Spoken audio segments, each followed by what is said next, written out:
bonjour à toutes et à tous. Bonne santé, hein, il est naturel dans l'air, même si le confinement est abandonné, paraît-il que le virus court toujours. Et donc, protégez-vous. Je m'appelle donc Claude Benoît, je suis directeur du club des entreprises de Grenoble.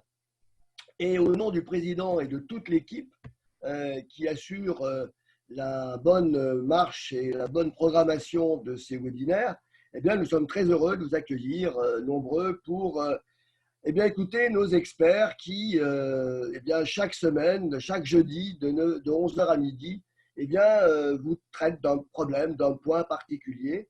Et nous profitons et nous les remercions, profitons de leur expertise et nous les remercions d'intervenir de manière bénévole pour nous former, nous informer sur vraiment des concepts ou des visions qui peuvent être très différentes d'un à l'autre. Et les thèmes que nous avons traités depuis ces 8 webinaires au petit déjeuner, e-petit déjeuner, nous avions commencé par l'e-réputation, nous avons continué par l'incroyable percée technologique de la Chine, comment valoriser sa marque employeur, l'écoute client, leadership de soi, leadership à distance, l'esprit dojo avec présence, bienveillance, le terme était aussi utilisé là, et résilience. Réussir vos soutenances en distanciel, qui a intéressé bien sûr les entreprises et les étudiants. Et puis aujourd'hui, le 8e webinaire, la bienveillance, outil commercial. Avant de vous présenter notre expert professionnel d'aujourd'hui, comme d'habitude, une petite digression concernant les livres coup de cœur qui nous ont interpellés ou que nous vous conseillons parmi un ensemble qui est présent et qui vous est proposé au sein de notre site. Donc les derniers, nous sommes sur les valeurs, n'est-ce pas? Donc François Michelin, le management par les valeurs, avec une notation de Jean-Dominique Sénard, qui est président de Renault, ancien président de Michelin, et donc qui traite de l'attention portée aux personnes que sont les clients et aux personnes qui travaillent pour Michelin. Donc c'est un mode de management où la responsabilisation est bien sûr importante. C'est le bien-être au travail, etc. Deuxième livre important et intéressant, bien se connaître pour réussir.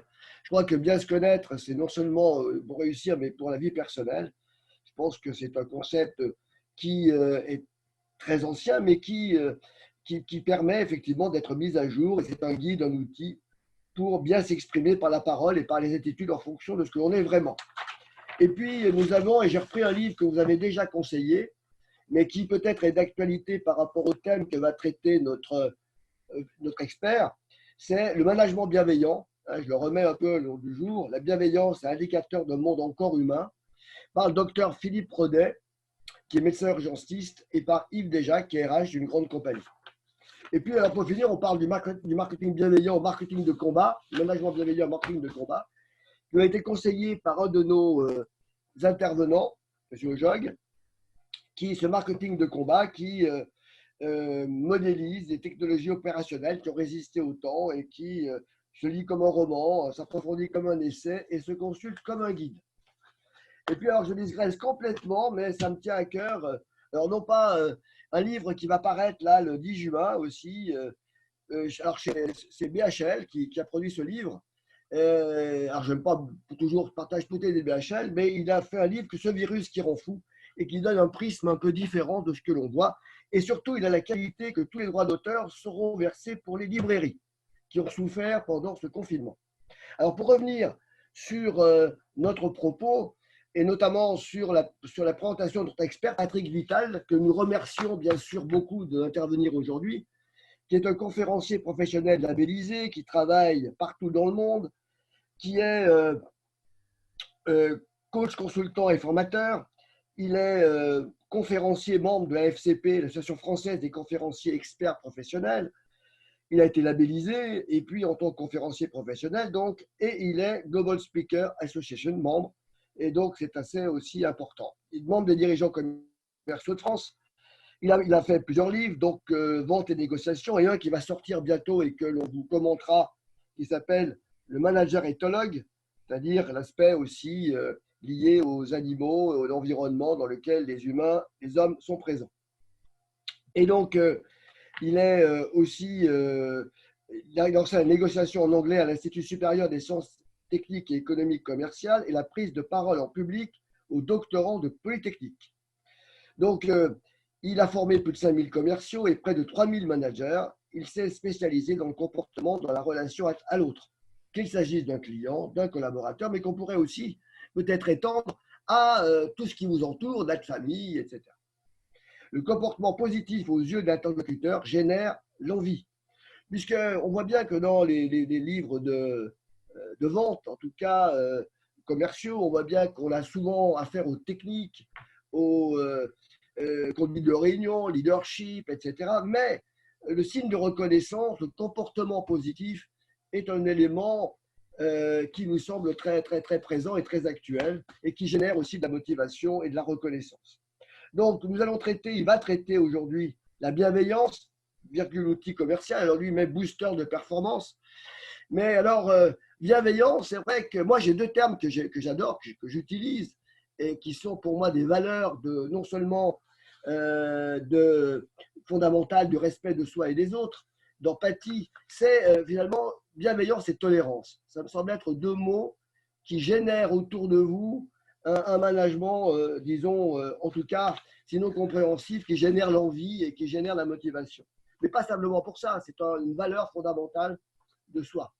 Et sinon, heureusement, ça reste très superficiel. Alors, certains collègues ont été un peu surpris, je ne dis pas choqués, mais d'associer bienveillance et outils. Je pense que quand même, ce qui est important, c'est d'écouter, d'entendre, peut-être de poser des questions, de comprendre pourquoi. Et la bienveillance, c'est un booster de performance. Et comment notre expert professionnel, Patrick Vital, traite de cette bienveillance, souvent galvaudée, souvent mièvre, souvent un peu guimauve, appelée par certains, mais qui, sans bienveillance, eh bien, on voit bien ce qui génère les combats dans le monde. Si tout le monde avait un peu de bienveillance et de tolérance, le monde serait changé. Bien, Patrick Vital, à toi et merci encore d'intervenir dans notre webinaire. Merci à toi. Merci beaucoup, Claude. Eh bien, bonjour à tous. En préambule, avant de débuter, je voudrais transformer un mot qui est la bienveillance en bienfaisance. Pourquoi? Parce que, en effet, ce terme-là, il est bien souvent galvaudé. Vous savez, c'est un peu comme la RSE ou le développement durable, on parle de greenwashing aujourd'hui.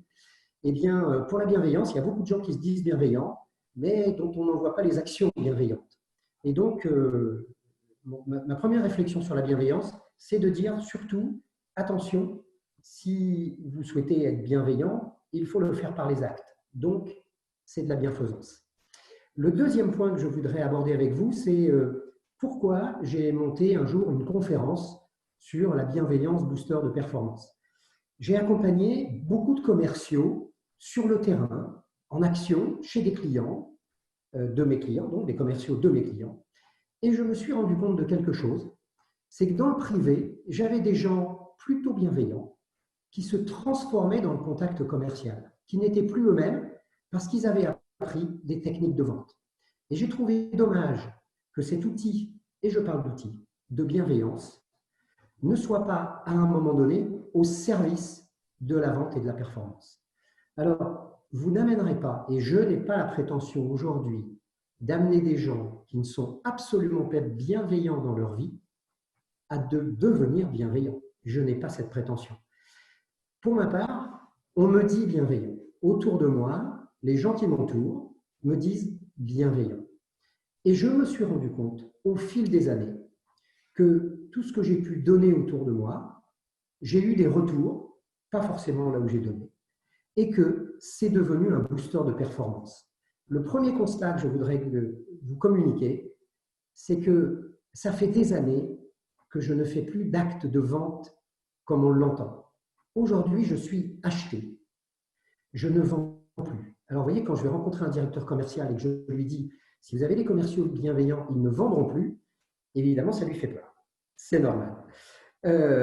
Toutefois, ils seront achetés et ils n'auront plus besoin de vendre, entre guillemets. Alors, ce que je vous propose, c'est d'avancer maintenant et de se poser les bonnes questions.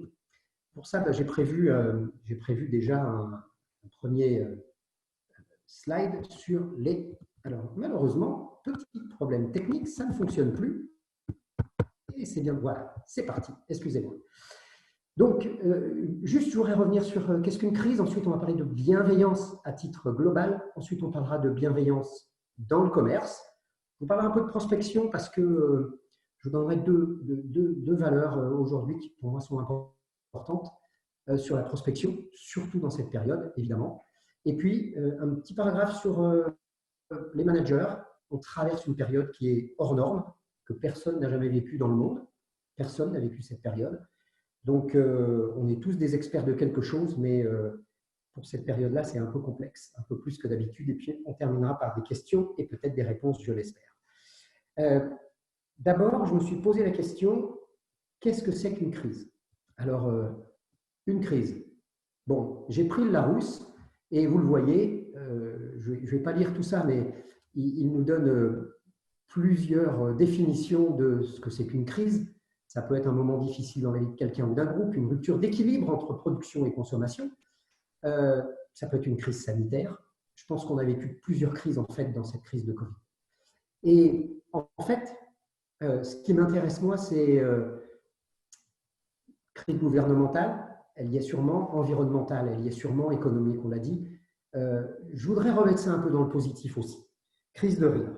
Alors pourquoi crise de rire? Eh bien, parce que même si bien sûr il y a des gens qui souffrent et qui ont souffert et qui souffrent, et j'en suis très conscient, c'est le côté optimiste qui va nous sortir de cette crise. C'est la vision que nous avons à saisir le bon côté des choses et les opportunités. Et je vais déjà suggérer quelque chose. Je vais déjà suggérer à tous ceux qui le peuvent que chaque jour, quand vous rentrez chez vous, ou peu importe, vous preniez la décision de vous poser la question de quelle grande joie ou quel grand bonheur il vous est arrivé aujourd'hui. Qu'est-ce que vous avez vu de positif? Parce que, vous le savez peut-être, la France est le pays le plus pessimiste au monde. Le plus pessimiste au monde. C'est-à-dire qu'il y a des pays qui sont en voie de développement, comme on dit, qui sont beaucoup plus optimistes que nous. Et le Français a cette attitude, l'attitude à toujours voir ce qui ne va pas.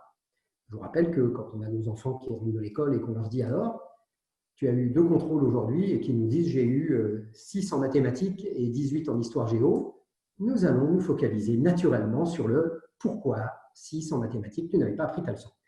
On va laisser un peu passer l'histoire-géographie avec une note de 18, malheureusement.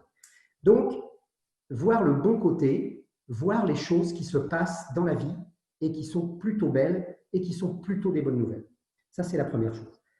Ensuite, cette crise, elle nous apprend quelque chose. La différence avec bien d'autres situations, ce sont les émotions que cette crise a générées et qu'elle génère encore. Vous avez dans votre entourage, tous, nous avons tous, des gens qui ont vécu un confinement de façon très difficile alors qu'ils étaient plutôt dans un environnement favorable, et vous avez des gens qui ont vécu le confinement totalement différemment. Vous avez des gens qui n'ont pas été touchés du tout, d'autres qui l'ont été, je parle émotionnellement, d'autres qui l'ont été, d'autres qui le sont encore.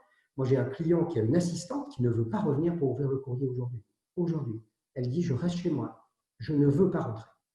Il faut arriver à comprendre ces comportements parce qu'ils sont émotionnels et c'est une très grosse charge émotionnelle et c'est ce qui va faire la différence quand vous allez aborder vos clients, c'est la charge émotionnelle qu'ils ont et le fait que vous en teniez compte. Ça, pour moi, c'est fondamental. Ça veut dire que nous devons rester zen. Nous devons rester zen dans cette période de crise. On doit rester positif, on doit rester optimiste et sincèrement, il va se présenter pour un certain nombre d'entre nous de très très belles opportunités. D'abord dans l'organisation de notre travail. Ça, c'est une première chose. Évidemment, on comprend que peut-être on va s'organiser différemment. J'ai 2 clients qui étaient totalement contre le télétravail. Et puis, il y a un moment donné où, évidemment, ils n'ont pas eu le choix de est-ce que je peux faire du télétravail ou pas. Ils ont dû s'y mettre. Et aujourd'hui, ils sont en train de s'ouvrir à cette possibilité de laisser quelques collaborateurs faire du télétravail par la suite. Donc, on voit bien que le paradigme change. faut comprendre qu'une crise, c'est aussi un catalyseur de solutions. Ça, c'est quelque chose de très important à comprendre. On va aujourd'hui vers un équilibre humain, performance économique et humain, qualité de vie au travail. Si jamais les entreprises ne sont pas capables d'intégrer ça aujourd'hui, on parle beaucoup de RSE aujourd'hui, si jamais les entreprises ne sont pas capables, elles vont louper non plus des valeurs ajoutées, elles vont louper les prérequis qui sont demandés par les clients d'aujourd'hui et surtout par les clients de demain, c'est-à-dire tout ce qui est millennials, qui arrivent et qui, eux, ont un sens à donner au fait qu'ils travaillent. Il faut qu'ils travaillent pour quelque chose. Il faut que leur travail ait un sens et on va de plus en plus, bien sûr, sur la planète. Alors, je vous propose d'abord de se dire qu'est-ce que c'est la bienveillance. Alors là encore, j'ai tout simplement été chercher le dictionnaire, le Larousse, disposition d'esprit inclinant à la compréhension, à l'indulgence envers autrui. Je vous parle de ma vie. Nous sommes en 2008. Super photo, hein, je vous l'accorde. Nous sommes en 2008, je suis en Inde, à Bangalore, chez Volvo Trucks, et je fais un stage de formation à la négociation pour des acheteurs de chez Volvo Trucks. À la fin du stage, il y a un stagiaire, une fois que tout le monde est parti, qui vient me voir et qui me dit dans son meilleur anglais, Patrick, il faut que je te raconte une histoire. Et il me dit, voilà, ce sont des Indiens qui voyagent sur un train et un occidental comme toi qui voyage sur le toit du train, parce qu'en Inde, souvent on voyage sur le toit des trains.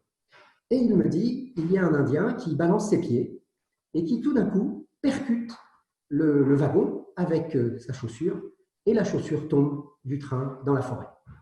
Alors immédiatement, cet Indien se penche, prend la deuxième chaussure et la lance dans la forêt. Alors l'occidental près de lui dit, tu es fou, tu perds une chaussure et tu lances la deuxième. Et l'Indien lui dit, oui, parce que j'espère que celui qui trouvera la première trouvera la seconde, parce qu'une chaussure, moi, ça ne me sert à rien. Évidemment, vous comprenez à quel point cette histoire m'a impacté. Je me pensais déjà bienveillant. Eh bien, en fait, je me suis rendu compte que j'avais encore beaucoup de progrès à faire. Et cette histoire a certainement bouleversé une grande partie de ma vie. J'ai certainement donné plus, j'ai certainement réagi différemment à beaucoup d'événements qui se sont passés a posteriori. Alors, la bienveillance, c'est aussi la disposition affective d'une volonté qui vise le bien et le bonheur d'autrui, de chacun. C'est-à-dire que c'est un comportement. Et ce comportement, évidemment, eh bien, il ne s'apprend pas. C'est difficile de l'apprendre. Je vais vous dire plutôt qu'il peut s'acquérir. L'apprendre, c'est un peu complexe. Vous savez que dans le savoir et le savoir-faire, on apprend facilement. Dans le savoir-être, changer quelque chose, c'est un peu plus complexe. Toutefois, on va essayer de se mettre d'accord, si vous le voulez bien. En tout cas, je vais vous donner ma vision de qu'est-ce que c'est que quelqu'un de bienveillant. Quelqu'un de bienveillant, c'est d'abord quelqu'un qui a du courage. On doit être courageux quand on est bienveillant. Alors évidemment, attention à la forme de courage, vous l'avez compris. Je pense que ça, c'est important. Et je regarde le temps qui défile en même temps. Super. C'est important pour moi de vous dire à quel point il faut faire attention. Et on va voir plus loin que c'est la forme qui compte, ce n'est pas toujours le fond. Mais il faut être courageux dans la vie. Il faut être courageux parce que ce courage va vous permettre quelque chose auprès de vos clients. Et vous voyez, je rentre déjà un peu dans le champ commercial. Le courage, ça va vous permettre d'être préféré. Or, aujourd'hui, pour vendre, vous n'avez pas besoin d'être le meilleur. Vous avez besoin, nous avons besoin d'être préférés. Et nos clients adorent, nous adorons les gens qui sont en face de nous, qui sont courageux. Il y en a tellement qui sont peu courageux. Alors, on va voir tout à l'heure comment être courageux, mais courageux, c'est poser les bonnes questions. C'est poser les questions qui dérangent le client et que personne n'osera jamais poser. Je suis un jour en accompagnement d'un grand chef d'entreprise qui va parler devant 1000 personnes à peu près. Et avant de monter sur scène, il vient voir et il me dit, Monsieur Vital, un dernier conseil. Et je lui dis, oui, président, c'est mieux si vous fermez votre braguette. Bien sûr, il s'exécute, il monte sur scène, il fait son discours. Et quand il revient me voir, il me dit, Patrick, vous m'avez sauvé la vie. Et je lui dis, non, je ne vous ai pas sauvé la vie, je vous ai juste donné une indication sur un détail. Et il me dit, mais je crois que j'ai croisé 15 personnes en revenant des toilettes jusqu'à vous avant de monter sur scène. Personne ne m'a rien dit. Et je lui ai dit, vous savez, Président, on va considérer qu'il y en a 12 qui ne l'ont pas vu, qu'il y en a 2 qui n'ont pas osé et qu'il y en a un qui a dit, on va bien se marier. Toujours est-il que oser les choses, c'est tellement important et avoir du courage, c'est tellement important. Et je pense que vous connaissez tous ce petit mot de 3 lettres qu'on a beaucoup de mal à dire quelquefois. Évidemment, là, il n'a que 2 lettres. Savoir dire non. Savoir dire non. Vous avez un client qui vous demande quelque chose. L'idée, c'est de réfléchir. D'abord, est-ce que c'est bien pour lui ce qu'il vous demande? Ensuite, est-ce que c'est bien pour vous de le faire? Et ensuite, d'aller valider l'aspect financier derrière. Mais savoir dire non aux gens, c'est une qualité. Ce n'est pas du tout un défaut. Évidemment, comme le dit Jean Dutour, c'est la façon de le dire qui compte. L'important n'est pas les choses que l'on a à dire, mais la façon dont on les dit. Donc, le premier comportement qui va montrer que nous sommes bienveillants, c'est oser dire les choses aux gens, même les choses désagréables. Bien sûr, on va le dire avec beaucoup d'assertivité, mais l'idée, c'est de savoir qu'il faut être courageux. Évidemment, puisqu'on est capable de dire aux gens des choses qui sont inconfortables, vous comprenez que l'on doit accepter le regard de l'autre.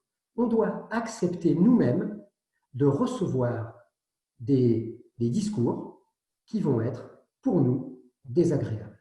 Il va falloir ranger notre ego. Alors, en 2004, je crée Levito avec mon épouse et on a un coach. Et ce coach, un jour, me dit, Patrick, il y a un truc insupportable chez toi. Et je lui dis, ah ben, qu'est-ce que c'est? Et il me répond, il faut que tu arrêtes de dire oui, mais tu te justifies tout le temps, tout le temps, tout le temps. Je te demande si tu m'as envoyé le compte-rendu et tu me réponds que non, que tu n'as pas eu le temps, que je m'en fiche, tu m'avais dit que tu me l'enverrais lundi, tu ne me l'as pas envoyé lundi. C'est tout ce qui compte. Et il m'a permis de mieux vivre avec moi-même parce qu'il m'a demandé de transformer le oui mais en oui merci. Et désormais, quand un client m'appelle, il me dit, Monsieur Vital, je n'ai pas reçu le document que vous deviez m'envoyer. Je lui dis oui, merci de me le rappeler. Et plus oui, mais j'ai eu beaucoup de choses à faire. Parce qu'en plus, c'est dire à notre client qu'il n'est pas important pour nous, et je ne pense pas que ce soit judicieux. Donc, souvenez-vous, courageux et acceptez les remarques des autres. Et puis, un point fondamental, vous ne pouvez pas être bienveillant avec les autres si vous ne l'êtes pas avec au moins une personne, vous-même. Vous devez d'abord prendre soin de vous pour pouvoir prendre soin des autres. Je pense que certains d'entre vous ont déjà pris l'avion. Quand vous prenez l'avion, vous avez des consignes de sécurité qui disent un masque à oxygène tombera devant vous en cas de dépressurisation de la cabine. Mettez d'abord votre masque avant d'aider votre entourage. C'est la même chose ici pour ce principe de bienveillance. Soyez bienveillant avec vous-même. Équilibrez comment vous mangez. Faites du sport. Trouvez un équilibre dans votre vie, parce que plus vous serez équilibré dans votre vie, plus vous pourrez bien sûr être bienveillant et bienfaisant avec les autres. J'ai eu la chance d'avoir ma maman qui travaillait à la Croix-Rouge française et elle me disait toujours cette phrase, être bienveillant, c'est pouvoir aider non pas les gens que tu aimes, parce que ça c'est facile puisque tu les aimes. C'est d'aider aussi les gens que tu n'aimes pas ou que tu ne connais pas. Et vous voyez, si vous avez un voisin qui déménage et qui est tout seul pour porter son piano, et que vous détestez ce voisin, la vraie question c'est est-ce que vous allez sourire de votre fenêtre en se disant pourvu qu'il tombe, ou est-ce que vous allez aller vers lui et lui dire je vais vous aider à porter le piano? La seconde question c'est quand il va vous voir arriver et que vous allez lui proposer, peut-être il ne va pas l'accepter. Parce qu'on a un déficit de confiance, on a une défiance malheureusement entre nous en France et dans le monde qui est terrible et il risque de se dire il va faire exprès de le faire tomber, il va me casser mon piano. Je vous laisse méditer là-dessus. On va parler, si vous voulez bien, du commercial bienveillant, en tous les cas de l'acte commercial bienveillant. Et nous avons un ennemi terrible dans l'approche que nous faisons avec nos clients. Un ennemi fondamental que nous n'avons peut-être jamais perçu. Et je me bats avec les directeurs commerciaux pour ça. Cet ennemi, c'est l'objectif que nous nous fixons. Évidemment que le fait que vous ayez un objectif forcément, vous êtes tourné vers vous-même. Vous n'êtes plus tourné vers l'autre. Nous ne sommes plus tournés vers l'autre.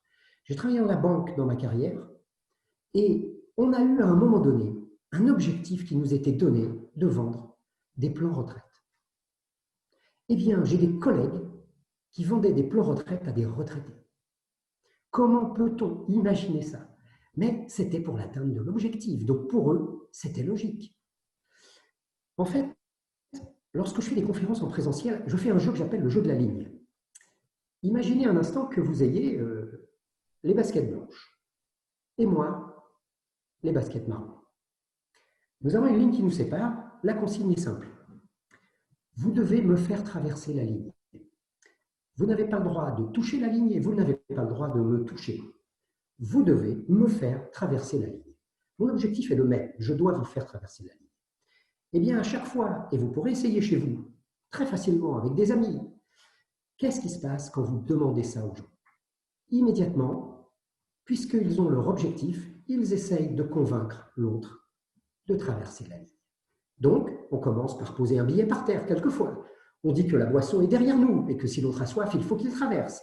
Nous allons utiliser beaucoup d'artifices pour convaincre l'autre de traverser.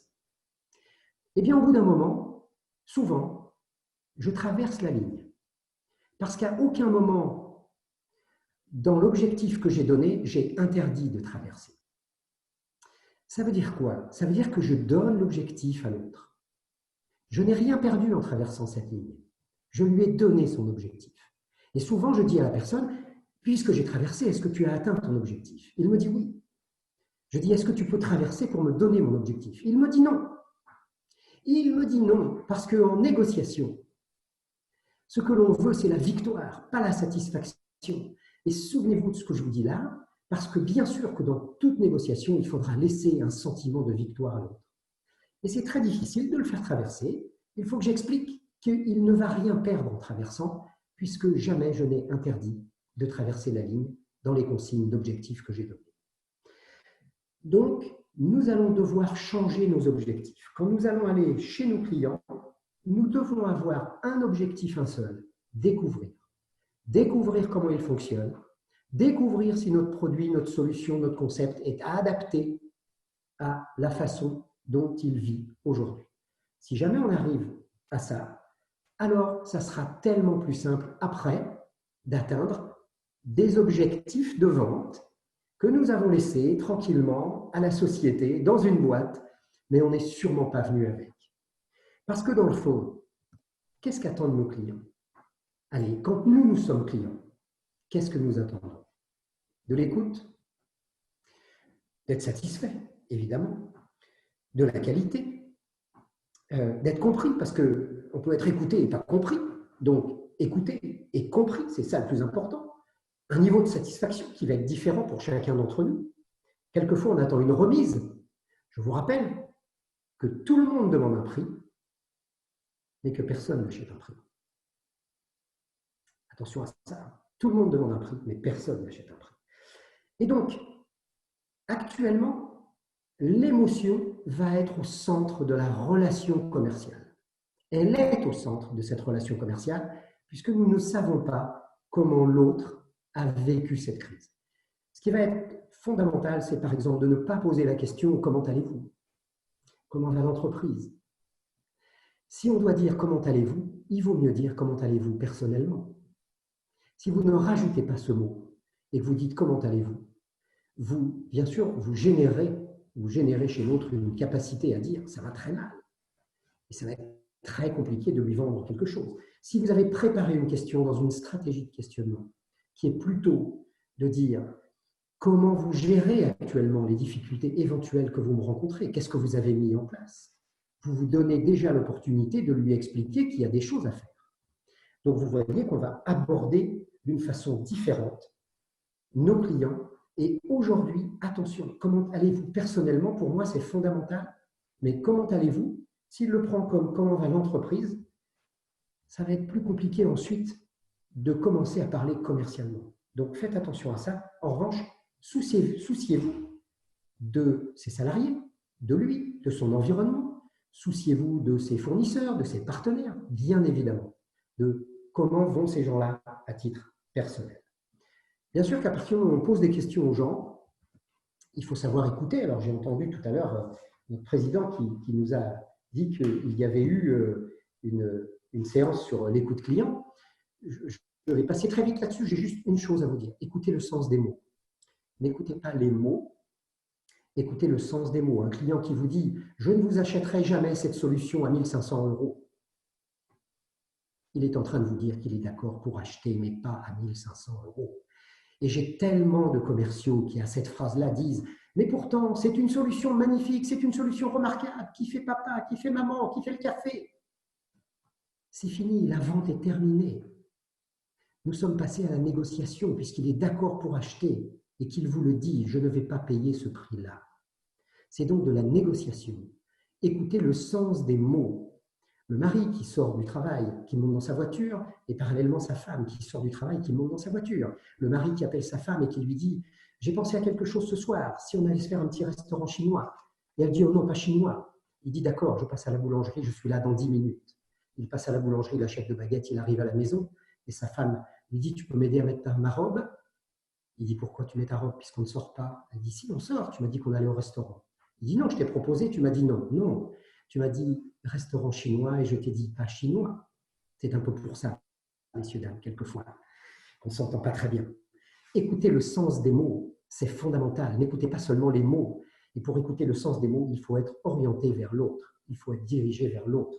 Et pour ça, l'objectif, ça doit être l'autre. Et puis, pour être bienveillant avec nos clients, il faut partager nos idées avec eux.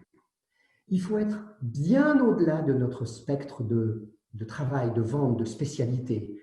Il faut savoir comment va l'entreprise ensuite en seconde phase. Il faut savoir si jamais il a des problématiques qu'on peut solutionner, même si ça n'est pas de notre ressort. Pourquoi et comment on peut solutionner ça? De façon très simple. Parce que vous allez mettre vos clients, et j'espère que vous le faites, et si vous êtes là aujourd'hui, c'est que vous êtes déjà dans des réseaux, dans un réseau en l'occurrence. Vous allez mettre vos clients en réseau. Faites en sorte que vos clients se connaissent. Vous allez créer une chaîne de qualité indescriptible. Vous serez obligé d'être très bon avec chacun d'entre eux, puisqu'ils se connaissent. Balayez large au départ sur leur activité, sur leurs difficultés. Mettez-les en relation pour qu'ils fassent du business entre eux, pour qu'ils s'aident entre eux. C'est une grande logique ce que je vous dis là, mais il faut être un pont, il ne faut pas être un puits. Dans les entreprises, vous avez des gens qui sont là depuis 15 ans, 20 ans, qui connaissent tous les rouages de l'entreprise, mais qui ne veulent pas les partager. Ce sont des puits, ils ne servent à rien. Le pont, c'est celui qui connaît tous les rouages de l'entreprise, mais qu'on va voir en toute liberté, à qui on dit « sais-tu où je peux trouver ça? Sais-tu à qui je peux demander ça ?» Et lui nous donne les informations. Soyez ce pont. Nous connaissons tous ici Philippe Gabillet, je pense. Vous avez sûrement entendu parler pour certains d'entre vous. Philippe, dans une vidéo qui s'appelle « La réussite d'une question de chance », explique comment devenir nous-mêmes une opportunité. Alors, je fais une parenthèse. Si vous connaissez Philippe Gabillet, c'est aujourd'hui, il ne faut pas le louper, c'est son anniversaire. Ça, c'est la parenthèse. Donc, mettez vos clients en relation parce que c'est ce qui va faire que vous allez créer une chaîne de qualité et pensez à ne pas rester dans votre cadre. J'accompagne des commerciaux dans tous les domaines. Je peux vous assurer qu'à chaque fois, c'est la même chose. Les commerciaux ne s'intéressent et ne posent des questions que sur leur domaine d'activité principalement. Et c'est tellement dommage, tellement dommage. Et puis, aidez vos clients à atteindre leurs objectifs personnels et professionnels. Oui, personnels et professionnels. C'est-à-dire qu'on doit bien connaître nos clients. On doit créer et générer une relation proche avec eux parce que justement, on va les accompagner dans quels sont leurs objectifs personnels, quels sont leurs objectifs professionnels. Pour ça, il faut poser la question. Si on ne pose pas la question à un moment donné, avez-vous des objectifs professionnels sur lesquels moi, je peux agir, je peux interagir, je peux vous accompagner. Je préfère le mot accompagner à aider. Et puis, de la même façon, peut-être que vous avez aussi des objectifs personnels qui, bien sûr, sont liés aux professionnels et sur lesquels je peux interagir. N'hésitez pas à me demander mon intervention si jamais vous en avez besoin. Et puis, avec nos clients, on va rencontrer parfois des problématiques, des difficultés. Et là, j'insiste sur quelque chose de fondamental. Montrez-leur, lorsque votre client a une difficulté, montrez-lui que vous cherchez des solutions. Ce qui est terrible pour un client, ce qui est terrible pour nous tous, c'est quand on s'adresse à un de nos fournisseurs et qu'on lui dit « vous deviez me livrer dans 2 semaines, il faut absolument que j'ai la marchandise dans 1 semaine » et qu'il nous répond de but en blanc « je ne peux rien faire pour vous ». On a un sentiment d'abandon qui est terrible. Donc je vous en conjure, montrez que vous cherchez des solutions, car même si vous ne trouvez pas la solution, votre client vous sera toujours reconnaissant de l'avoir cherché. Nous avons formé beaucoup de centres d'appel chez les Vito et on s'aperçoit à chaque fois de la même chose. La relation prime sur la solution. Vous appelez un téléopérateur, un opérateur télécom, pardon. Vous l'appelez pour lui dire « je ne vous appelle pas de mon téléphone parce que mon téléphone ne fonctionne plus ». Il vous répond « vous avez quoi comme téléphone ?» Vous dites « j'ai le dernier Samsung, le dernier iPhone, peu importe ». Et vous entendez tout d'un coup le téléopérateur qui vous dit « c'est sûr qu'à votre âge, je vois votre fiche client, à votre âge, il ne faut pas essayer de rentrer dans des technologies comme ça. Appuyez sur telle touche et telle touche. Vous faites ça et ça marche. » Et vous les voyez, donc la prochaine fois, ne nous dérangez pas pour des trucs aussi banals que ça. Et vous raccrochez. Vous n'êtes pas content de ce qui s'est passé, il a mis 7 secondes pour vous dépanner. Et vous n'êtes pas content de ce qui s'est passé. À l'inverse, quelqu'un qui vous accueille, quelqu'un qui vous donne un process, quelqu'un qui vous dit « je vais essayer telle manipulation, ça ne marche pas, telle manipulation, ça ne marche pas, je vous passe le service technique, vous avez un technicien. » Au bout de 20 minutes, vous êtes dépanné. Ça a mis 20 minutes, pas 7 secondes, mais vous êtes content parce que vous avez été accueilli. Et ça, c'est fondamental. La relation prime sur la solution. Et on oublie toujours ça. Et malheureusement, dans cette période où l'émotion est grande, encore une fois, et elle va nous accompagner, cette émotion, eh bien, il faut absolument que la relation soit là. Ça, pour moi, c'est fondamental. Alors, évidemment, dans cette période, il va falloir prospecter. Il va falloir aller chercher encore plus de clients, puisqu'on va avoir des clients en difficulté. Alors, comment faire prospecter? Sincèrement, la façon dont on adresse nos clients, cette façon est la même que d'habitude. En 2008, il y a eu une crise en France. J'ai un client qui m'appelle, qui me dit « Patrick, venez me voir, les commerciaux que vous avez formés en 2006 ne vendent plus. Mon client est dans l'aluminium. Il me dit « on ne vend pas, on vend très mal, personne n'achète, c'est la crise. » À ce moment-là, je leur dis « j'arrive. Je fais une formation et je demande aux commerciaux quelles sont les objections que vous recevez. On liste les objections et je sors de ma sacoche la feuille de paperboard des objections de 2006. Ce sont les mêmes. Le seul mot qui diffère, c'est les clients qui disent « c'est la crise, c'est la crise ». Oui, mais c'est trop cher, j'ai pas d'argent. On a déjà eu tout ça, on sait comment le traiter. En revanche, aujourd'hui, c'est la cible qui va compter pour moi. Vous voyez, dernièrement, je discute avec un dirigeant qui a une société de climatisation. Et il me dit, bah, c'est compliqué, j'ai des chantiers qui repartent, d'autres pas. Et je lui dis, tu fais la prospection? Il me dit, je ne sais pas où cibler. Et je lui dis, bah, dans les textiles, peut-être, puisqu'ils fabriquent des masques. Va voir, tu vas avoir des sociétés de textiles, tu tapes le code NAF de ces sociétés, et puis tu mets quelqu'un dans ton entreprise qui va les adresser. Tu vas bien voir. Il fait très beau, il fait très chaud. Il a fait 2 commandes. Il a fait 2 commandes. S'il n'avait pas appelé ces gens-là, il n'aurait pas fait 2 commandes. Parce que ce sont des industries qui fonctionnent aujourd'hui, bien sûr, qui doivent produire. Donc, pour moi, c'est la cible. Et bien sûr, si vous ne savez pas prospecter vous-même, pour ceux qui sont plutôt indépendants, là, je m'adresse à quelques indépendants, entourez-vous des compétences que vous n'avez pas. Ça permet de réussir. Donc, faites prospecter par quelqu'un. Je vais accélérer un peu le rythme. Je sais que je suis un peu en retard. Je vais aller très vite. Dans la prospection, 2 choses. Valeur d'intérêt, valeur ajoutée. Je vous donne ma vision sur ça. En prospection téléphonique, j'ai souvent entendu des gens qui m'appelaient et qui me disent « Monsieur Vital, je suis dans votre secteur la semaine prochaine, j'aimerais bien vous voir. Si vous saviez comme je suis content qu'il passe dans mon secteur la semaine prochaine. » C'est un cadeau de la vie. Donc je leur dis « Passez, mais ne vous arrêtez pas. » La valeur d'intérêt, c'est quel est l'intérêt de l'autre à me recevoir. Si vous n'arrivez pas à trouver un intérêt pour que l'autre vous reçoive, client ou prospect, ça va être compliqué. Vous allez faire des visites de courtoisie qui ne serviront à rien. Et puis la valeur ajoutée. Pour moi, c'est important. On pense qu'on a des valeurs ajoutées alors qu'on ne les a pas. Donc ma vision de la valeur ajoutée, c'est 2 critères. 2 critères. Une valeur ajoutée n'est valable que si jamais mon concurrent ne le fait pas, ça limite, ça intéresse la personne qui est en face de moi. J'ai un client qui s'appelle JPG. J'ai accompagné les commerciaux sur le terrain. JPG, fourniture de bureau, Jean-Paul Guisset. maintenant Staples. Eh bien, j'ai accompagné des commerciaux qui disaient, nous livrons en 48 heures. Et quand on ressortait, je dis au commercial, pourquoi tu as dit nous livrons en 48 heures? Il me dit, parce que c'est vrai, Patrick. Mais je dis, pourquoi tu dis nous? Tout le monde fait ça. En plus, il n'a pas posé la question comment elle s'organise. Peut-être qu'elle a besoin de livraison sous 8 jours parce qu'elle est très bien organisée. Donc, ça n'a aucun intérêt pour elle. À l'inverse, elle se dit, je paye un service dont je n'ai pas besoin. Je paye un service dont je n'ai pas besoin. Donc, attention à nos valeurs ajoutées. Et puis, je voudrais continuer maintenant sur une orientation manager. Je vais passer vite pour qu'on ait le temps de questions-réponses, mais ce que je voudrais dire, c'est les managers, ils ont souvent, même s'ils ont la banane, ils ont souvent un objectif à atteindre. Et ça se transforme un peu comme ça. C'est-à-dire, va vendre.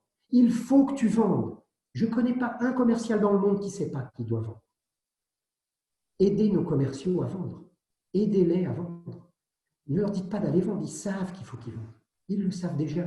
Les gens sont responsables généralement. Et ceux qui n'y arrivent pas, ils ne le font pas exprès, croyez-moi. Ils aimeraient bien vendre.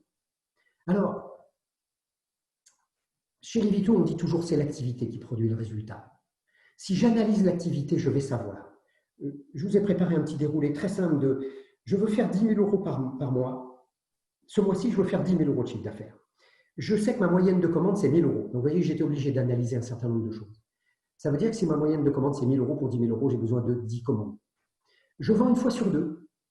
Dans mes rendez-vous, je vends une fois sur deux. Donc, si je veux 10 commandes, il me faut 20 rendez-vous. Tout simplement. Une fois que je sais que j'ai besoin de 20 rendez-vous, et j'ai besoin de combien d'appels téléphoniques pour obtenir un rendez-vous?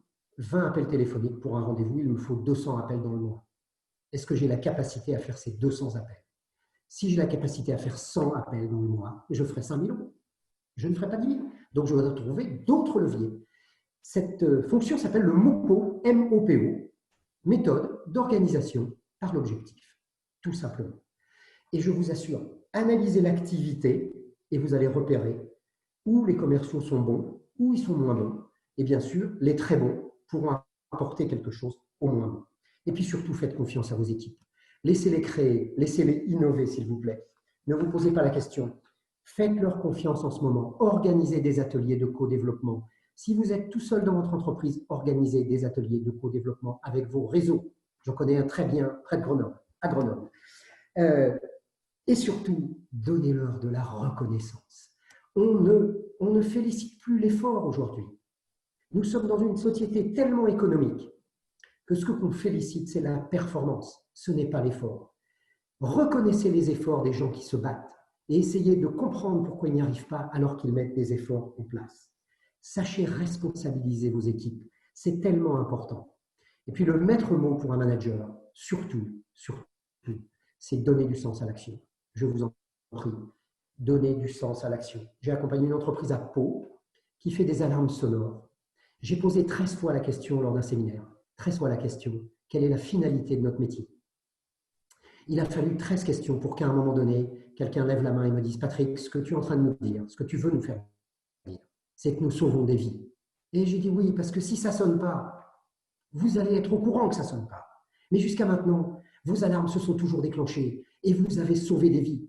Sauf qu'on ne voit pas l'impact négatif puisque ça a marché. » Et bien après ça, le magasinier est venu me voir et m'a dit « Patrick, je ne mettrai plus jamais les alarmes dans les boîtes de la même façon grâce à toi. Parce que j'ai un sens du devoir, un sens de la responsabilité, parce que je sais pourquoi je le fais. Alors qu'avant, je ne savais pas pourquoi je le fais. » Je voudrais enfin terminer par ce petit melting pot de tout ce que j'ai pu vous dire ici. J'espère que vous retiendrez quelques-unes de ces phrases. Richard vous confirmera que bientôt vous aurez le PDF accessible si vous le souhaitez. Attention, les photos ne sont pas forcément diffusables. Je vous rappelle ça. Et puis pour conclure, je voudrais vous dire que la bienveillance, c'est un état d'esprit. La bienveillance, naturellement, elle gère l'émotion.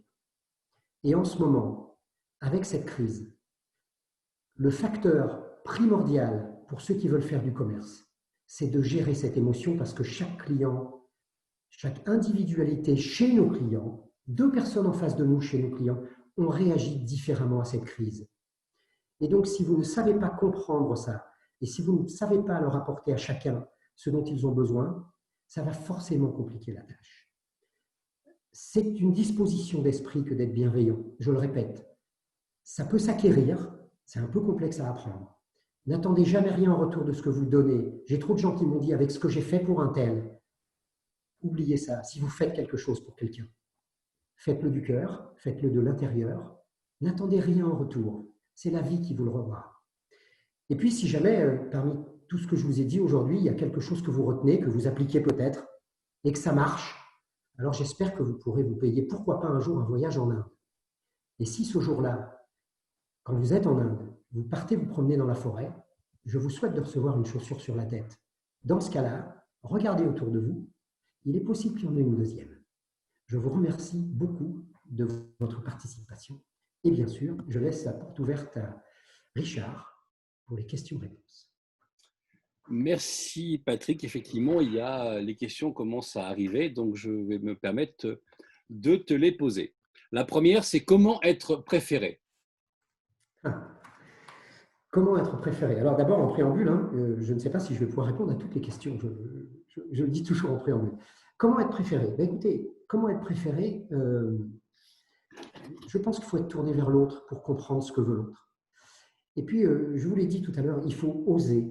Il y a des questions fondamentales que des commerciaux ne posent pas. Dire à un client à un moment donné, qu'est-ce que vous attendez de moi précisément? Au-delà de qu'est-ce que vous attendez d'un fournisseur, qu'est-ce que vous attendez d'un partenaire, qu'est-ce que vous attendez de nous en tant qu'entreprise, il y a aussi qu'est-ce que vous attendez de moi. Une question, par exemple, que j'aime bien, c'est comment souhaitez-vous communiquer? Aujourd'hui, j'ai de nombreux clients, on communique par WhatsApp. C'est très enrichissant. Vous avez vu mes cheveux blancs, donc on peut considérer que je ne suis pas d'une génération WhatsApp. Eh bien, quand je pose cette question, j'ai des clients qui me regardent, qui sont bien sûr beaucoup plus jeunes que moi, et qui me font un petit sourire et qui me disent moi, je communique beaucoup par WhatsApp. Celui-là, je ne sais pas si vous avez WhatsApp. Je dis bien sûr, j'ai WhatsApp, bien sûr, avec plaisir. Pour le premier qui m'a dit ça, je lui ai dit je n'ai pas WhatsApp, mais je vais m'y mettre, évidemment. Et donc, c'est comment vous les communiquez? Par mail, par SMS, par WhatsApp. Quel est le plus simple? Et vous verrez, vos clients, très simplement, vous le disent. Mais c'est une question qu'on ne pose pas. Et au fil du temps, toutes ces questions qui peuvent déranger parfois vont faire en sorte que vous allez être préféré, évidemment, parce que vous allez vous adapter à la relation à l'autre. Et ça, pour moi, c'est fondamental. Une des dernières questions qu'on pose en entretien, c'est qu'est-ce que vous avez pensé de cet entretien? Une fois qu'on a tout rangé, je vous assure, j'ai plusieurs fois des gens qui me disent, Monsieur Vital, rien que cette question-là, vous êtes le premier à me la poser en 25 ans de carrière. J'ai jamais un commercial qui m'a posé cette question-là. C'est vous dire à quel point l'entretien était savoureux. Voilà. Richard. Peut-on être trop bienveillant dans notre activité commerciale? Alors, c'est la difficulté. Je vous parlais tout à l'heure du piano. Je vais aider mon voisin et je lui propose mes services. Et comme il y a de la défiance, il a peur que je laisse tomber son piano, il va me dire non. Et donc, j'ai quelque chose de très intéressant. J'ai mon épouse un jour qui rentre dans un réseau et nous avions un centre d'appel avec mon épouse. Et à la première réunion où elle rentre dans le réseau, elle dit si vous avez besoin que je mette une personne de mon centre d'appel à disposition de l'association pendant une journée par mois pour qu'elle relance les gens qui devraient venir à des soirées présentielles. C'est une époque que certains ont connue parmi nous. Eh bien, en fait, elle a fait peur au réseau. En fait, elle a fait peur à la tête de réseau. Ils ont trouvé que c'était de l'ingérence, que ça allait trop vite. Et finalement, ils ont écarté la demande qui était pour toi bienveillante. Donc oui, je pense qu'il faut s'assurer qu'on est au beau degré. Dans le triangle de Karpman, il y a trois positionnements pour ceux qui connaissent, bourreau, victime et sauveur. Moi, je suis plutôt sauveur, fort sauveur. Et il m'est arrivé de proposer à des gens de les aider à traverser la rue. Et je m'aperçois que quelquefois, je me mêle de ce qui ne me regarde pas. Je suis éconduit par ces gens-là. Et donc, oui, je pense qu'on peut être parfois trop bienveillant, qu'il y a un degré de niveau qu'il faut percevoir chez l'autre avant d'apporter cette bienfaisance. Voilà. Malheureusement, parce que je vous le redis, il y a beaucoup de défiance. C'est très complexe, la relation aujourd'hui. On est très défiant vis-à-vis des autres, malheureusement. Et je vous rappelle que c'est dans un de mes livres là, qui va paraître dans quelques jours, j'ai mis qu'il y a un article très, très explicite sur les gens qui font confiance sont des gens qui vivent beaucoup plus heureux que les autres. Voilà. Il y a deux questions qui sont assez proches, dont je vais me permettre de les synthétiser et je prie de m'en excuser auprès de leurs auteurs. La première, c'est le statut du vendeur, rémunération sur objectif, est-il compatible avec la bienveillance? Et la deuxième, qui en fait le prolongement, c'est faut-il repenser le mode de rémunération des commerciaux? Le système de variables est-il toujours d'actualité? Alors, écoutez, on est en plein dedans. Voilà, merci au Covid, pardon pour ceux qui ont souffert de ça. Merci au Covid parce que on est obligé de revoir nos modèles. Alors, dans mon expérience, j'ai jamais rencontré la solution parfaite d'intéressement pour les commerciaux. Je ne l'ai pas. Je ne l'ai jamais rencontré. Pour moi, cet intéressement, il doit être en adéquation à une philosophie d'entreprise. Voilà. J'ai par exemple, moi, beaucoup prôné le fait qu'il y ait un objectif individuel qui soit lié aussi à l'atteinte collective. C'est-à-dire que s'il n'y a pas l'atteinte collective, même l'atteinte de l'objectif individuel, il est plus ce qu'il est. Il est plus ce qu'il est parce que si on garde ça en tête et qu'on ne parle pas du collectif, vous pouvez avoir un excellent vendeur qui va surperformer, qui va vous demander beaucoup de commissions, alors que vous perdez de l'argent pendant ce temps-là dans l'entreprise. Donc, on est obligé de comprendre qu'une entreprise, c'est d'abord le collectif. Tous les managers que je forme, je leur demande de gérer le collectif. Donc, malheureusement, et pardon aux personnes qui ont posé cette question, je ne vais pas vous dire que c'est la mort de l'intéressement et de la commission et du pourcentage. Je ne vais pas vous dire ça, parce que j'ai été élevé à ça. Mais on évolue, ça change. En revanche, je pense qu'il faut sensibiliser les gens sur quelque chose. C'est que c'est la pérennité. Notre centre d'appel, on ne récompensait pas les gens lorsqu'ils obtenaient des rendez-vous. On les récompensait lorsqu'un client rappelait pour dire « je veux une seconde mission ». La philosophie, c'était d'abord tu fais ton job et si tu le fais bien, le client rappellera pour retravailler avec nous. Et si le client rappelle pour retravailler avec nous, alors là, tu auras une prime. Mais tu n'as pas une prime parce que tu prends un rendez-vous. Parce que le rendez-vous ne sera pas de qualité. C'est une certitude, puisque l'objectif est tourné vers toi, pas vers l'autre. Voilà la réponse que je peux vous apporter. Donc après, c'est être créatif, trouver des modèles complètement en dehors des clous. Mais oui, sortez de la boîte, quoi. Sortez de la boîte. Repensez vos modèles. Ça, c'est une certitude.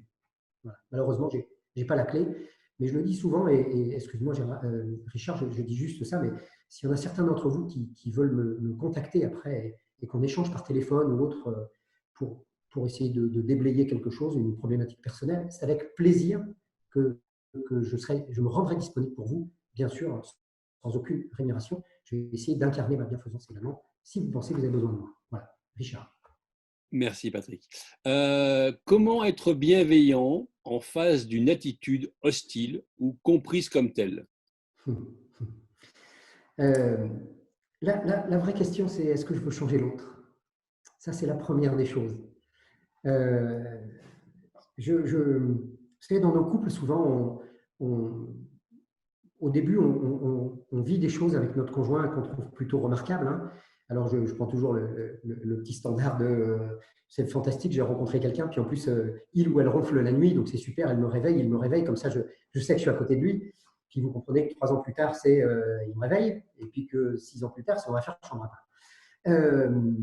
Alors que c'était une qualité au départ. Et donc, on a une volonté toujours à vouloir changer l'autre. Et en fait, moi, je vous dirais quelque chose. On a la faculté de savoir comment nous allons recevoir les choses.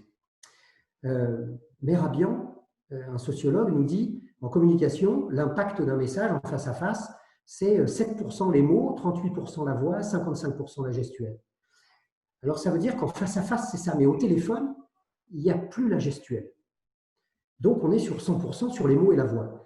Mais dans un email, il n'y a plus la tonalité. Et quelquefois, vous allez vous surprendre prochainement. Vous allez recevoir un email et vous allez dire peut-être tout d'un coup, ah, celui-là, il m'énerve, j'ai toujours pas reçu. Vous allez mettre une tonalité à un email qui n'a peut-être pas de tonalité. Imaginez que j'ai vos coordonnées, que je vous envoie un email à tous après cette conférence et que vous recevez mon email et moi, je vous dis merci de votre participation. Peut-être qu'il y en a un ou une d'entre vous qui va voir mon email qui va dire tiens, c'est sympa, et il nous envoie un email, c'est gentil. Et puis un autre qui a une journée difficile, qui va dire mais il a que ça à faire, lui, de me déranger, et il va appuyer sur échappe. C'est le récepteur du message qui décide comment est le comportement de l'autre. Alors, on a des étiquettes de comportement, bien sûr, en France, on a tout ça.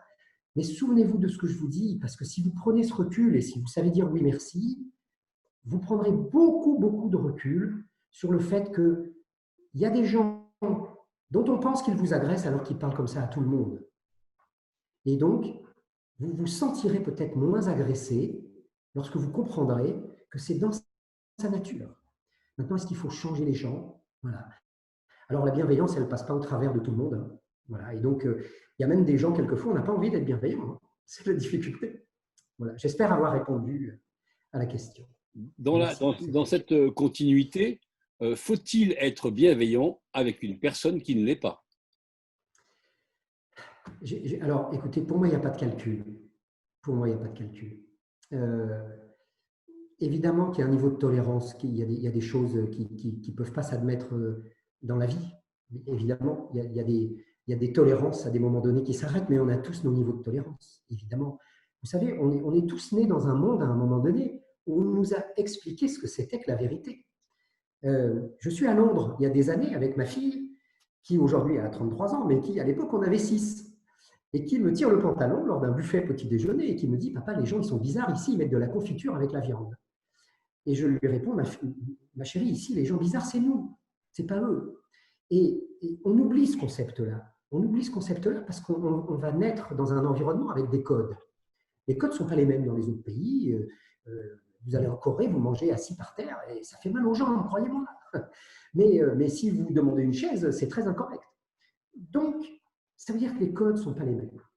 À partir de là, je dirais, une personne qui n'est pas bienveillante, que vous ressentez comme pas bienveillante, est-ce que ça doit la priver de votre bienveillance? Moi, je ne le pense pas. Moi, je ne le pense pas parce que, de toute façon, si vous êtes comme ça, moi, j'ai beaucoup de mal à détester les gens. Et souvent, on me dit, mais tu as vu ce qu'il a fait? Je dis, si, c'est sa façon de voir les choses. C'est sa façon à lui voir les choses. Il doit avoir ses raisons très personnelles.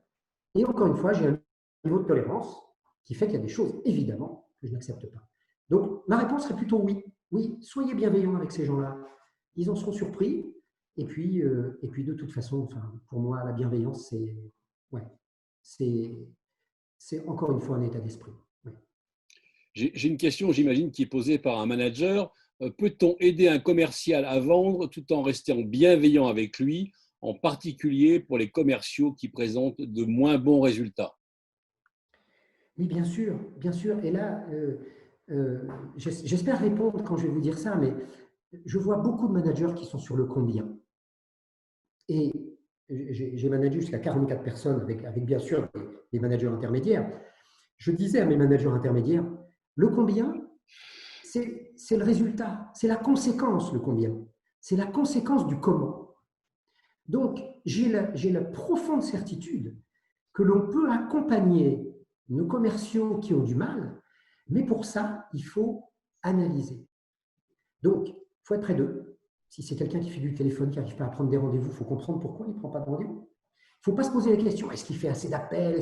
Non, il faut passer une demi-journée avec lui pour comprendre comment il téléphone. Si c'est quelqu'un qui va sur le terrain, il faut aller sur le terrain avec lui. Alors, c'est du temps, je suis très conscient de ça. C'est du temps. Mais quand vous donnez du temps aux gens, vous leur donnez de la reconnaissance, et puis vous allez détecter là où ça pêche. Parce que la grande difficulté, c'est ça, c'est que malheureusement, nos sociétés économiques, et je peux le comprendre, hein, j'ai une société à faire vivre, j'ai du chiffre d'affaires et de la marge, hein, c'est la marge qui nous fait vivre, pas le chiffre d'affaires, bref. Tout ça, ça doit exister, ça doit avoir lieu. Beaucoup de managers sont sur le combien. Combien tu vas faire de ventes, combien tu as fait de ventes. Mais comment tu vas les faire? Comment tu vas les faire? Je suis un jour en voiture avec un commercial et je lui dis, tu as ton objectif de visite? Il me dit, oui Patrick, j'ai 2 objectifs. Et il me donne les objectifs et il ouvre sa portière. Et moi, je n'ouvre pas la portière. Donc, il est sorti, il me regarde et il me dit, tu viens pas? Je dis, non, je ne viens pas. Ah bon, alors il se rassoit dans la voiture, il me dit, pourquoi tu ne viens pas? Je lui dis, comment tu vas atteindre tes objectifs? Ah, il me dit, je ne sais pas, je sais que j'ai les objectifs, mais je ne sais pas comment je vais faire. Ça, je vais le voir. Donc, je dis, tu n'as pas préparé de stratégie de questionnement. Il me dit non. Et bien, je dis, tu vois, tu n'as pas été au bout de ta préparation. Voilà. Et donc, on voit bien, hein, et je rappelle hein, toujours, et ça dites-le à vos commerciaux, que le premier objectif, c'est de découvrir. Ne pensez pas déjà à la vente. La vente, c'est que la conséquence de nos comportements. L'achat, c'est que la conséquence de nos comportements. Donc, si nos comportements sont bons avec la personne, elle aura envie de nous acheter. S'il n'y a pas envie d'acheter, enfin, vous êtes tous rentrés dans une boutique un jour, vous avez été mal accueillis, vous n'avez plus envie d'acheter le produit que vous avez vu en vitrine. C'est fini. Vous vous sentez agressé, ça ne marchera pas. C'est une certitude. Être préféré, c'est la boulangerie qu'on choisit. Pourquoi celle-là? Parce qu'il y a un parking, parce qu'elle est sur notre route, parce que le pain est bon, parce que pour X raisons. Et on va préférer cette boulangerie-là à une autre. Qu'est-ce qu'a fait le boulanger pour ça? Certaines choses peut-être. Eh bien, pour nous, c'est pareil. Pour nous, les managers, donnez de la confiance à vos gens et montrez-leur que quand vous contrôlez, le contrôle, c'est le respect du travail des gens. Ce n'est pas du flicage, comme on a l'habitude de l'entendre en France. Le contrôle, c'est je respecte ton travail, donc je le contrôle. Voilà. Un enfant de 6 ans, on lui demande de réciter une récitation, il n'a qu'une envie, c'est de la réciter. Il veut être contrôlé. Parce que si personne ne lui fait réciter sa récitation, au bout d'un moment, il ne va plus apprendre. C'est exactement pareil pour l'adulte, mais il faut faire ressentir aux gens qu'on est là pour les accompagner. Voilà, ça c'est la grande difficulté dans les entreprises. J'espère avoir répondu à cette question. Nous n'avons pas tous la même distance de confort vis-à-vis de l'autre. Comment estimer la distance qui convient à l'autre et ne pas être vécu comme intrusif ou trop intime? Alors, pour moi, ça c'est assez simple parce qu'au départ, on se tient plutôt loin des gens. Et également dans les questions, hein, les premières questions ne sont pas, évidemment, peuvent pas être personnelles. Et puis, on va très, très vite savoir. Alors, peut-être vous connaissez ce système de reconnaissance de personnalité qui est très simple, qui est le modèle Insight avec 4 couleurs, le rouge, le vert, le jaune, le bleu. Et je vous invite à regarder sur Internet Insight, I-N-S-I-G-H-T, parce que c'est assez simple. Alors, encore une fois, vous allez avoir des gens, et il y a peut-être des gens parmi vous qui disent « j'aime pas mettre les gens dans les cases ». C'est plutôt des grandes familles de comportements. Voilà. Et vous avez des gens tactiles. Nicolas Sarkozy, on le sait, est quelqu'un de très tactile. Il a besoin de toucher les gens, par exemple. Et donc, si vous êtes évidemment en face de Nicolas Sarkozy, vous verrez très rapidement qu'il va vous mettre la main sur l'épaule et vous comprendrez qu'il est tactile, au même titre qu'il va vous autoriser à rentrer dans une sphère privée, alors que d'autres ne vont pas forcément vous autoriser ça. Les bleus, par exemple, sont des gens qui ne mélangent pas le travail et la vie personnelle. Le jaune va vous parler très facilement de sa vie personnelle, alors qu'il est dans un cadre professionnel.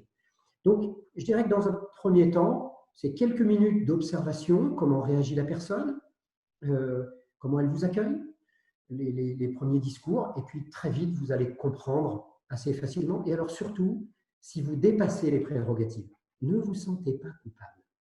Ne vous sentez pas coupable.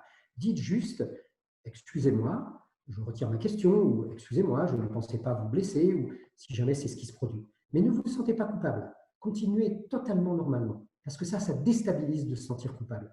Si vous ne saviez pas quelque chose, vous n'êtes pas responsable de ne pas le savoir.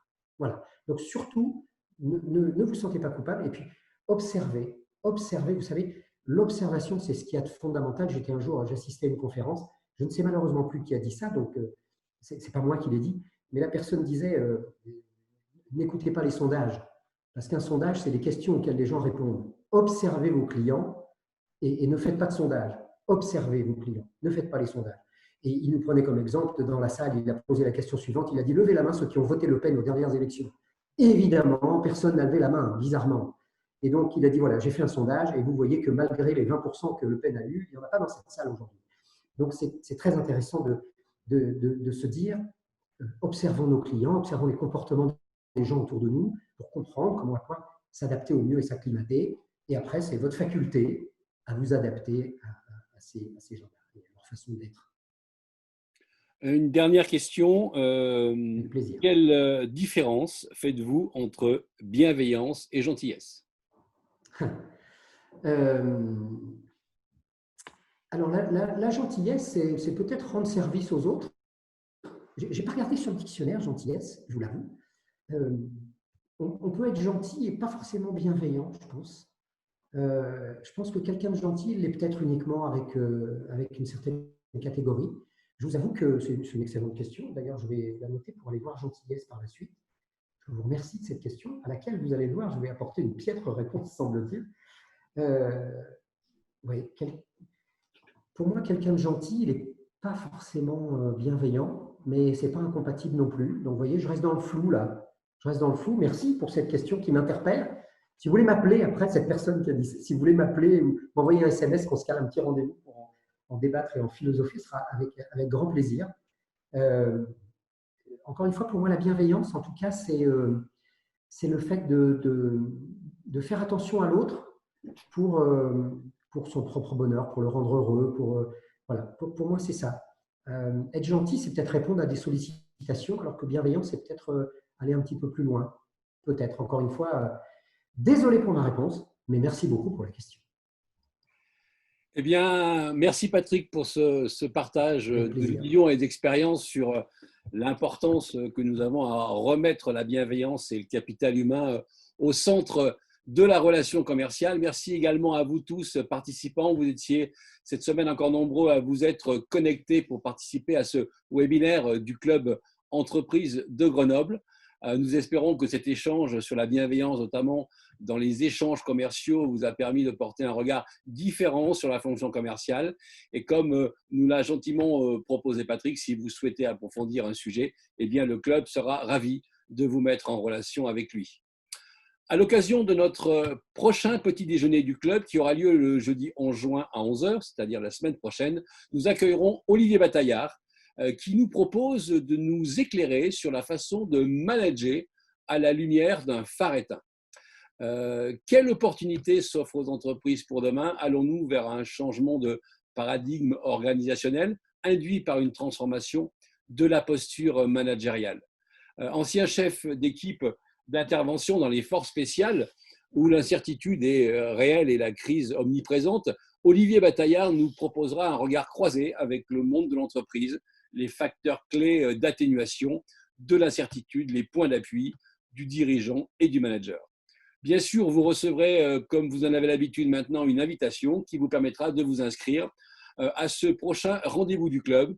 Et dans l'attente du plaisir de vous y accueillir, je vous souhaite à tous une très belle semaine. Prenez soin de vous. Au revoir.